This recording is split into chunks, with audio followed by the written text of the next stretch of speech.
कभी सोचा है क्या हो अगर वक्त खुद ही सबसे बड़ा दुश्मन बन जाए? आज हम लोग आर्यन की कहानी में उतरने वाले हैं, जहां वो एक ऐसी रहस्यमयी ताकत से लड़ता है जो समय को ही चुरा लेती है। पर यह सिर्फ एक लड़ाई नहीं है, ये तो खुद के अफसोस के खिलाफ एक जंग है। कहानी की शुरुआत ही होती है एक अजीब सी चेतावनी से। जोया नाम की एक लड़की एक ऐसा नाम लेती है जो सब कुछ बदल देता है, सियाह सूफी। बस यहीं से असली खतरे का एहसास होना शुरू होता है।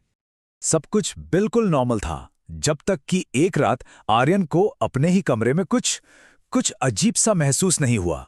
हवा जैसे भारी हो गई थी और एक अनजानी सी बेचैनी ने उसे घेर लिया था। और तभी पहली गड़बड़ हुई। कमरे की घड़ियों की टिक टिक एक अजीब सी गूंज में बदल गईं। वो उल्टा चलने लगी थीं। ये सिर्फ एक आवाज नहीं थी, नहीं, ये तो एक चेतावनी थी कि समय का पूरा संतुलन बिगड़ रहा है। और ठीक उसी पल जोया कमरे में आती है। देखने में जितनी खूबसूरत, उसके पीछे का सच उतना ही भयानक। उसने आर्यन को सियाह सूफी के बारे में बताया, एक ऐसा चोर जो सिर्फ चीजें नहीं बल्कि लोगों का वक्त चुराता है।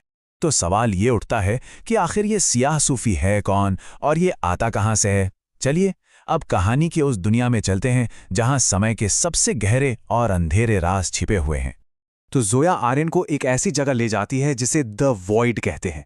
जरा सोचकर देखिए, एक ऐसी दुनिया जहां सिर्फ अफसोस और टूटे हुए सपने बसते हैं। असली लड़ाई की शुरुआत यहीं से होने वाली थी। सियाह सूफी कोई इंसान नहीं है, वो तो अंधेरे और धुएं से बनी एक शक्ति है, एक वजूद है, और उसका मकसद सिर्फ एक, दुनिया से समय और खुशी इन दोनों को हमेशा के लिए मिटा देना। लेकिन सियाह सूफी का जो तरीका है ना, वो और भी ज्यादा खतरनाक था। वो सिर्फ समय नहीं बल्कि लोगों की सबसे अच्छी, सबसे खुशनुमा यादों को एक टूटी हुई सुनहरी घड़ी में कैद कर रहा था। मतलब उसका प्लान था कि दुनिया में सिर्फ उदासी रह जाए। और अब कहानी पहुंचती है अपने सबसे जरूरी मोड़ पर। आर्यन और सियाह सूफी के बीच जो लड़ाई है वो सिर्फ दो ताकतों की टक्कर नहीं बल्कि एक बहुत गहरे सच का खुलासा है। आर्यन अपनी नीली घड़ी को इस्तेमाल करने की कोशिश करता है, पर वो काम ही नहीं करती। क्यों? क्योंकि उसकी सारी ताकत या तो गुजरे हुए कल के डर में थी या आने वाले कल की चिंता में। तभी जोया उसे याद दिलाती है कि असली ताकत तो आज में है। अब आर्यन को चुनना था, डर में जीना है या वर्तमान में। और जैसे ही आर्यन ने अपना सारा ध्यान आज पर, इस पल पर लगाया, उसकी घड़ी से एक नीली रोशनी की जबरदस्त लहर निकली। ये रोशनी इतनी पावरफुल थी कि उसने सियाह सूफी के पूरे अंधेरे को चीर कर रख दिया। ये इस बात का सबूत था कि वर्तमान की ताकत सबसे बड़ी है। तो अंधेरा छट गया, लड़ाई खत्म हो गई।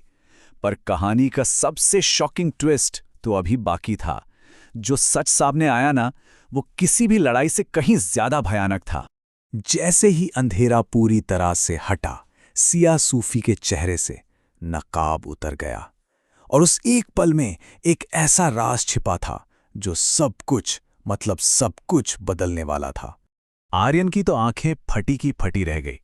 वो चेहरा किसी और का नहीं बल्कि खुद आर्यन का था। बस वो बूढ़ा था, थका हुआ था और अफसोस से भरा हुआ।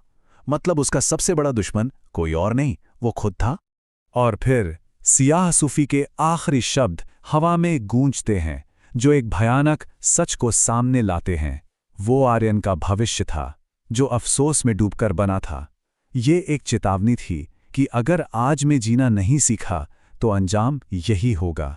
तो क्या कहानी यहां खत्म हो गई? नहीं, बिल्कुल नहीं।